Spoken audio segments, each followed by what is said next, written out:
Yo, welcome back to Footballology.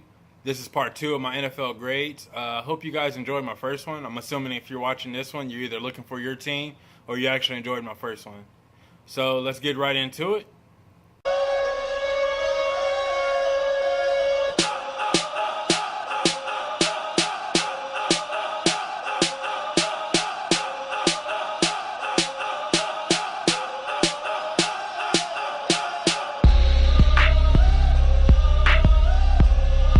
To kick this one off, I'm going to start off with the Jaguars.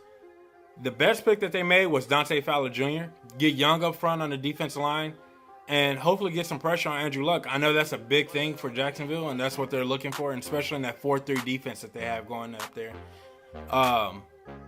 The worst pick that they made was the Rashard Green pick. Now, it's nothing against Rashard Green. I think he's going to have okay success at the next level. It was just a position pick.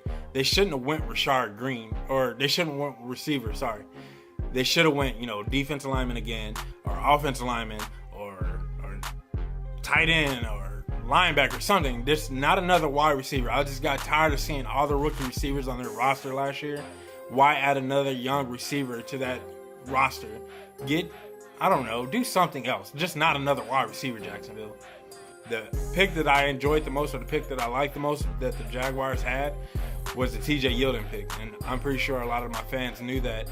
But the reason why I like that pick so much is because I think he's a stud running back. And it's going to allow him to take pressure off of Blake Bortles and hopefully, allow Blake Bortles to grow another level that actually had that good running game behind him. And also, he just comes into camp and he competes, against Storm Johnson, Toby Gilhart, Robertson. Denard Robertson. There it is. He gets to compete against those guys and actually hopefully gets to starting position. I think he should be starting. I'm going to give them a gold. Yeah, it's the Jaguars. I understand that. But I definitely feel like gold bricks is the right one. I mean, they did address some positions of need, like the Fowler pick, and then also with TJ Yeldon and things like that. So, I mean, it is kind of high for them, but hopefully Gus Bradley can get it together and coach it right. Next, I have the Jets. Their best pick was Leonard Williams. He was the steal of the draft, obviously. But when you look at it, you add him to Muhammad Wilkerson and Sheldon Richardson and Damon Harrison, and just that defensive front alone gets that much stronger and that much more dominant. And it's going to be really interesting to see what that looks like. The worst pick that they actually made, I couldn't find anything, honestly. I would have liked for them to address the inside linebacker position, but that would just be kind of nitpicky. But other than that, I felt like they actually had a really good draft overall. The pick that they made that I actually enjoyed the most was Bryce Petty. And the reason why I like that is because I'm not a big Geno Smith fan. I'm way down there on Geno Smith. I probably still take Geno Smith over Mark Sanchez. But I'm just not a fan of Geno Smith. Not saying Bryce Petty's going to start week 1, but the fact of it is Bryce Petty can at least compete and push Geno for that starting position, even though Ryan Fitzpatrick's there to do all that pretty stuff. No, I would like Bryce Petty to come in. He has good receivers, older veteran receivers at that, so it probably would help him grow a lot. I'm giving the Jets gold bricks. And even though I said they had a good draft overall, I just didn't feel like it wasn't scary good overall, you know what I mean? Like, oh, wow, they got this guy. Yeah, they got Leonard Williams. I admit that is scary. So potentially diamond, maybe. I mean, we could throw a diamond in there, give him a diamond or something. But other than that, I definitely feel like gold bricks was the right pick for them, or the right grade for them. And just hopefully to see out all these guys that they picked up. We have the Detroit Lions. The best pick that they actually made was Lincoln Tomlinson, their first round pick. So good thumbs up there. The worst pick that they actually made was Amir Abdullah. And the reason why is because if you're Detroit, why go back to another one of these shifty small running backs? You didn't have success with Javid Best. You didn't have success with Reggie Bush. And I know Reggie is not a small, shifty guy, but you know what I mean? There's agile guys. No, not a downhill runner. So why go back to that and go get Amir Abdullah? Yeah, he comes in, he competes for a position, but he's not going to start. He's not going to be a starter. So I guess where you got him, it was kind of like a steal, but at the same time, it was just like, The best pick that they made was the two defensive backs, or the pick that I enjoyed the most that they got was the two defensive backs that they got was Alex Carter and Cornard Diggs. I think that's how you say his name. I really probably butchered that, but you guys know what I'm talking about. The reason why I enjoyed those two picks is because they're defensive backs. I've been screaming and yelling for Detroit to get defensive backs for years now, years. And they finally got 2 of them. So I don't care if they even start. I'm happy that they got some, because it seemed like they always go defensive linemen. This year was a really good draft by Detroit. My grade for them, I'm going to also give them gold bricks. And the reason why is because I feel like they addressed a lot of key positions, and like Lincoln Tomlinson, and then Amir Abdullah, he could work out, but that just kind of downgraded it for me. I would have liked for them to go another direction with that. Maybe even safety, maybe. But that was just, gold bricks. I think that was a good, okay, average draft. Now we have the Green Bay Packers. The Packers draft, I'm just throw this out here. They got Jake Ryan. And the reason why I like him, and it was their best pick, was because if you guys remember towards the end of the year last year, Clay Matthews was starting to play more inside. And so that took away from the best player on their team was their pass rush, and Clay Matthews. So that's what he brought to the field. So it took away from that. Now, if you get Jake Ryan, you plug him in the middle. I think they said he's an outside backer, but I can't remember. But if you plug him in the middle of that defense, he becomes the swarming linebacker that can make the defensive stops on the running plays or the passing plays. And let Clay Matthews do what he's done all up until this point and get after the quarterback. The thing that I had to be nitpicky about on their draft was I wish they would have found a way to get an offensive lineman. I don't feel like they actually got out there to get offensive linemen. And why not try to protect Aaron Rodgers, because it seems like he gets beat up a lot. And people don't realize that Green Bay probably has one of the worst offensive lines in the league. And the reason why I say that is because Aaron Rodgers basically is like perfume, and the offensive line is like poop. And he just and he tried to make the poop smell good. So no one really looks at that. But their offensive line is really sketchy, in my opinion. My grade for the Green Bay Packers, I went ahead and gave them silvers, just because I wasn't really impressed with their draft all the way together, but I think that was the best grade for them. I think it was just it was an okay draft. It was an average draft. Once again, nobody stood out. Nobody really jumped off the page. Jake Ryan really was probably the only guy that I was honestly impressed with that they got. Now we have the Carolina Panthers. The Carolina Panthers draft was actually a really good draft in a way, but I wasn't, once again, over the top impressed with it. Their best pick was Shaq Thompson, obviously the first round pick. I really like that. At first, I was kind of head scratching, and I'm like, well, he comes in. Dude is versatile out of nowhere. Plays safety, linebacker, and even running back for some oddball reason. So they really got a versatile player that can even probably play special teams as well. But other than that, I think that was their best pick of this draft. The one thing that I have to complain about is I wish they would have found a way to get offensive linemen. They could have drafted the whole entire draft, nothing but offensive linemen. Protect Cam Newton and at least give this man a chance to throw the ball down to the field. To the pick that I liked the most was Devin Funchess. And the reason why I like that is because now you got Calvin Benjamin and you have Devin Funchess. Red Zone City. Make a shirt. Carolina Panthers, Red Zone City. Because with those two guys down in the red zone, it's just drop back fades. Play with them on Madden, and you just drop back fade. And it's going to be really interesting to see how they play with those two big, basically, forwards? I guess you would be power forwards. I'm not a basketball guy. But just play with those guys on the outside and just high point the ball all the time. Every time. My grade for the Carolina Panthers, we'll give them silvers. And the reason why is just because their draft was okay. I wanted more offensive linemen. When I thought of Carolina, I just thought they were going to attack this draft. Offensive lineman, receiver, linebacker, offensive lineman. That's the way I looked at they were going to attack this draft. Because, you look at that playoff game against Seattle, Cam Newton just was running for his life in that game. And so I assumed that they were going to address the offensive line. And they did through free agency, but I just thought it was going to be even more heavier in the draft. Now I have the New England Patriots. The Patriots, best pick, their first round pick, Malcolm Brown. Phenomenal pickup by them. You replace Vince Wilfork, you get younger up there. This guy just comes in and does what he does. Just be a run stuffer, take up space. If you get a sack, thumbs up to you. But you're just going to take up space right now.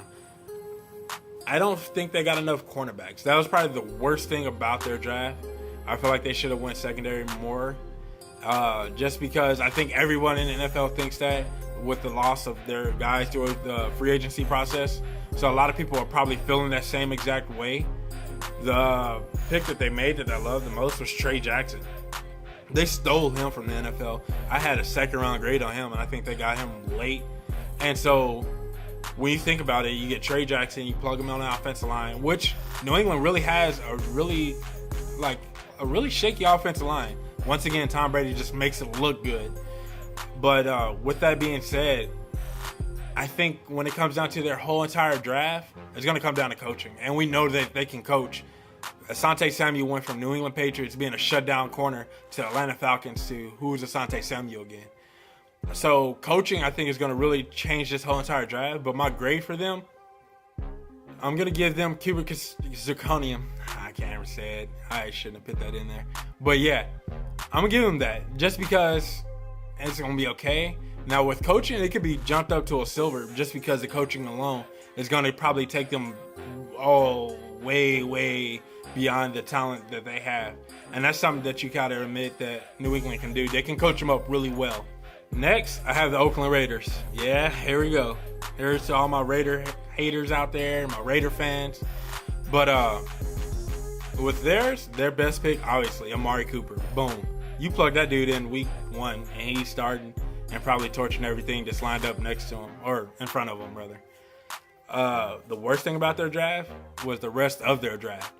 When the draft continued on down the road, I just didn't. No name popped out on the sheet for me. They didn't even take a chance on La'el Collins. They could have took a chance on Randy Gregory. They could have took a chance on so many other guys, and I would have been okay with that. But it just seems like the rest of their draft, they played it really safe in a way. And I wish they would have kind of went up a little bit high. The pick that they made that I liked the most was the Clyde Wolford pick. I think they got a steal. This dude is going to be a really good tight end at the next level. He's from Miami, so automatically thumbs up right there. You think about Jeremy Shockey, Jimmy Graham. So obviously he's from Miami. He's going to be, boom, that much better. But that was a pick that I actually liked the most.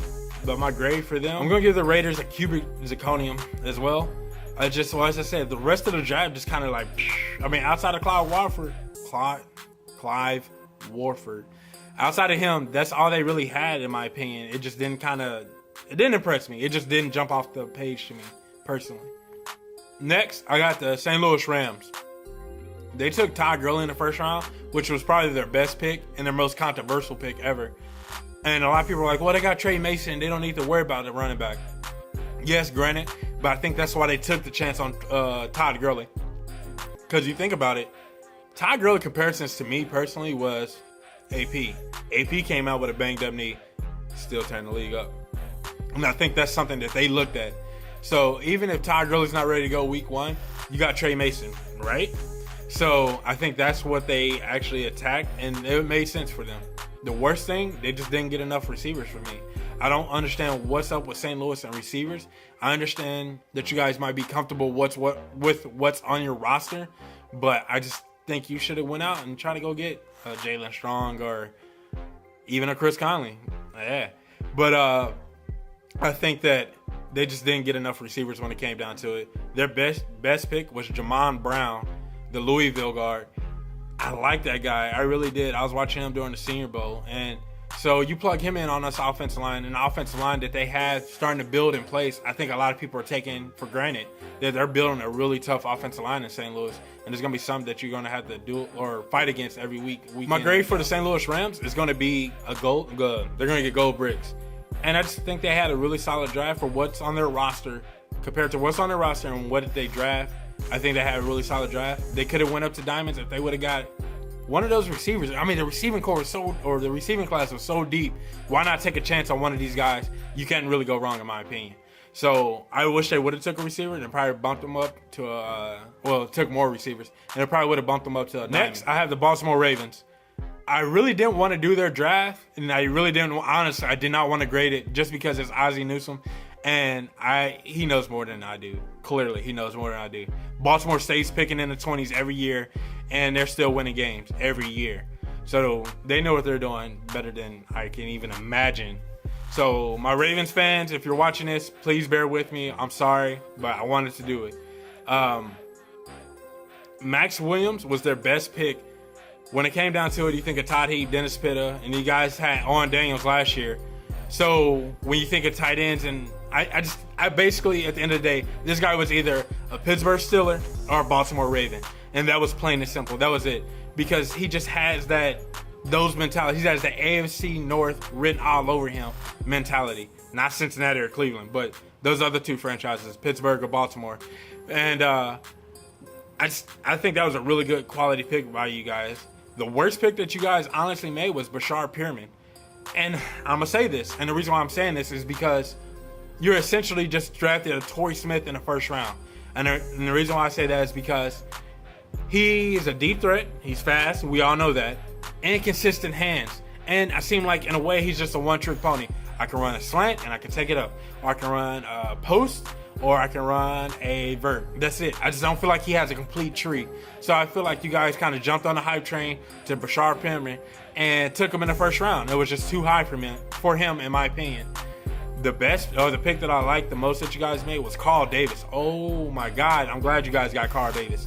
Because now he's going to sit right in the middle of that defense, going to keep CJ Mosley clean. That dude's a beast. And take up space. Dude is huge. And he was definitely on my sleeper video, so I'm glad Baltimore picked him up, and I'm all over his bandwagon fan. I got the keys to the Carl Davis bandwagon. So 3 years from now, I want you guys to remember Ravens, this. I'm going to give them Silvers. Just that Bashar Perriman pick really kind of just steered me away, but they did have a quality draft throughout. I mean, gold bricks might have been possible here, but I think silver bricks, it was just that Bashar Perriman too high for him. He probably would have went to the third round. Honestly, he probably would have went to the third round. Now I had to watch the Redskins. The Redskins had a really good draft overall, and it was I'm not gonna say really good, but it was a good draft. The best pick that he made was Brandon Scherf. They're starting to build up that offensive line up front and getting really, really nice. And just, I don't know, I'm getting into the trench game right now. And their offensive line is probably going to be one of the better ones in the NFC East. So be wary. Watch out for that. The worst thing that they did was they didn't address the middle linebacker position. Now, I know they got a couple of guys there that they probably are high on, but at the same time, I wish they would have did more to address that position, because then they could at least got a stud there. Maybe a potential stud, not a starter, but at least somebody to come in and compete. You know what I mean? So they didn't really get that, and that just kind of steered me away from their draft. The pick that I liked that they made was Preston Smith. I'm kind of interested to see where he's going to play, because I feel like he has the body as a 3-4 defensive end, but they might stand him up on the outside and pin him next to Kerrigan. So I'm kind of interested to see where he plays, but that is a pick that I really enjoyed. My grade for them were silver bricks. Like I said, overall, I wasn't crazy impressed with their draft, and I really wish they would have addressed the middle linebacker position. I just don't feel like they did. And maybe they're going to do it in free agency or the undrafted free agents. But other than that, I just wish they would have actually attempted to go there a little bit heavier and try to get one of those big name guys, or not big name, but you know what I mean. Next, I had the New Orleans Saints. The best pick that they made was Stephon Anthony in the first round. Yeah, thumbs up to them. The worst thing, and I'm just kind of nitpicking here, was I feel like they needed one more receiver. I think they're going to run heavy, so that's why they didn't get that one more receiver. And the pick that they made that I liked the most was P.J. Williams. I think that he's going to come in. He's going to play really strong for them. He may even play two, may even play nickel. I'm kind of interested to see where he's going to play as well. That secondary gets tougher. That defense for New Orleans, that's going to be a good defense. It might carry them next year. It may carry them. I'm going to give the New Orleans Saints Diamonds. Like I said, I was just nitpicking on their worst. So I just think they had a really solid draft all the way through top to bottom. And I'm interested to see what happens in that division alone. But for this team, they might be pushing for a playoff spot next year. Watch out. New Orleans might be that team. Now I have the Seattle Seahawks. I'm sorry about the lighting. I think it's just everything around me. Anyways, they have Frank Clark. I feel like their best pick. I know it's controversial, but definitely he's going to come in on their defensive line and he's going to tear it apart. I wish they would have got bigger receivers. That was probably the worst thing about their draft. They just didn't get bigger receivers. The best pick that they made was Terry Poole. I feel like that was going to be a really good pick. And he might come in and be a day one starter for those guys. My grade for the Seattle Seahawks is going to be cubic zirconium. There it is. And it was just because it wasn't a scary over-the-top draft. But with their coaching staff in place, once again, it could be a scary over-the-top draft. We just got to wait and see. So this is just my opinion. This one guy. Now I have the Steelers. I'm all over the place right now. I have the Steelers, and when it comes down to their draft, their best pick was Bud Dupree. And I feel like when they picked him up, he's going to be good in 2 years. He's not going to be good now. And that's just to steal away. For all my Madden guys out there, you think about Lawrence Timmons. Go back like 4 Maddens ago, I want to say. He was really, really poop. Like, he was just down there on the bottom of the roster. A guy that just kind of lingered around. And then all of a sudden, out of nowhere, Lawrence Timmons is a beast. And that's just the Pittsburgh steal away. They kind of like cook their rookies. Excuse my language. And then all of a sudden, boom, out of nowhere, this dude's all amazing. They know what they're doing. Just nitpicking, I feel like they would have got an offensive lineman. They should have tried to go get an offensive lineman, at least one, and they didn't. So other than that, I think they actually had a good draft overall. The best pick the pick that they made that I liked the most was Anthony Chickillo, basically Brett Kiesel 2.0. And so I'm really interested to see where that goes. My grade for the Pittsburgh Steelers is going to be silver bricks. Now, 3 years or 2 years, this is going to be diamonds. I know for a fact, but it's just right now, it just wasn't a scary draft and over the top. So right now, it's silver bricks. And then 2 years down the road, I'm going to look like a dumb face. And you guys are going to be like, nah, this dude's good. I'm like, I know he was good. It was just, that's how Pittsburgh rolls. Now, I have the Houston Texans. The best pick they made was Bernard McKinney. I'm thumbs up on that one. Phenomenal pick by them. The worst pick that they made was Kevin Johnson.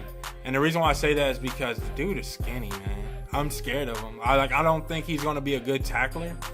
And now the thing is, for their division, he's a phenomenal pickup. But when you're playing outside of your division, is he really going to be that phenomenal as well? So it kind of intrigues me. But they needed a corner, so I understood why they took him. I just feel like it was too high. The pick that they made that I liked the most was Jalen Strong. Oh my God. Thumbs up to you guys. Definitely still got him. Now DeAndre Hopkins has a running mate. And you guys don't drop off from Andre Johnson. Now, granted, Andre Johnson is going to be a Hall of Famer one day. But it's just, hopefully Jalen Strong can come in and give you half Andre Johnson's production this year. And then slowly increase to the Hall of Fame level. Good pick by the Houston Texans there. I really enjoyed it. My grade for them is going to be gold bricks. And the reason why I say that is because Kevin Johnson, yes, he was in need. So you kind of have to like shut your face on that one. Bernard McKinney was a good one. Jalen Strong was a good one. And they picked up a couple of other good guys as well. So I'm really impressed with their draft overall. I kind of wanted to give them diamonds, but I didn't. I feel like gold bricks is where it was at. And I'm really okay with this grade for them. It was a good draft. Now, I have the Tennessee Titans. Their best pick was DGB. I said it. Yeah, they got Marcus Mariota, but I don't feel like they needed Marcus. But DGB, I feel like they needed him. They needed a big, tall stud guy to play next to Kendall Wright and really kind of stretch the field for them. The pick that they, the worst thing that they did, honestly, was no defensive love. Like, I know your front's looking good. The back half might look pretty good. You do got Dick LeBeau there, so you might not even need that. But I mean, come on. Defense needs love too. And the pick that they made that I liked the most was Trey McBride. And I was just watching the whole entire draft unfold. I'm like, why is this guy not getting picked up? And then Tennessee finally picked him up. And that was a good pickup by Tennessee. Get you another small little slot guy out there. Him and Kendall Wright might tear it up. I mean, what you got? DGB at the 1. This is down the line. This is not today. DGB at the 1. You pick Trey McBride at the 2 and Kendall Wright at the slot. Might be good. It might be. I'm not sure. Don't hate me for it, though, Tennessee. Titans fans, don't hate me. My grade for the Titans, I'm going to give them gold bricks just because I feel like even with the Marcus Mariota pick and DGB and Trey McBride, all those guys, it was a quality draft. I just got to wait to see what it looks like down the road. And if they would have gave defense some love, it would have been diamonds. But down the road, let's see what this draft looks like. And it's going to be interesting to see. I'm going to do a recap video just for you guys. All right, rounding it up, we got the Minnesota Vikings. The Vikings. And their best pick, Eric Kendricks, in the second round, I think. Oh, my God. Thumbs up. Solid middle linebacker. Plug him in starting week 1. The worst thing about their draft, I couldn't find anything at all. And I know some of my Minnesota Viking fans out there, you guys might find something, but personally, I couldn't find anything wrong with this draft. The pick that they made that I liked the most, though, was Trey Waynes. You get him in the first round. You got to put him next to Xavier Rhodes. You got Taylor Mays. You got Harrison Smith. You got Eric Kendricks. You got Anthony Barr. This defense is stout.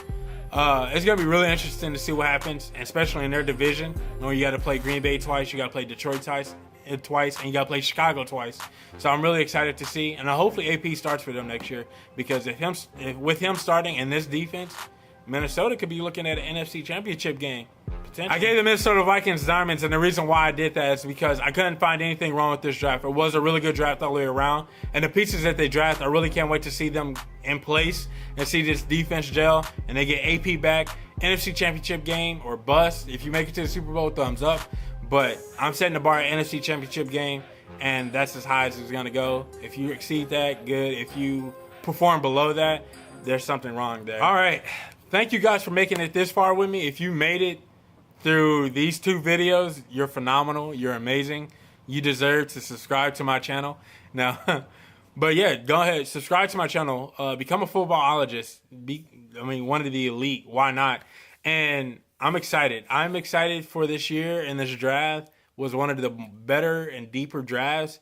It was really hard for me to find anybody with a poor draft outside of Indianapolis. The Colts, yeah, I better make that work. But other than that, and with that being said, I hope you guys enjoyed these videos. My next couple of videos are going to be really interesting, so stay tuned. Make sure you do subscribe. Become a footballologist, because why not? Why not become a footballologist? That makes no sense at all. I'll see you guys next week. Deuces, football fans. Stay safe.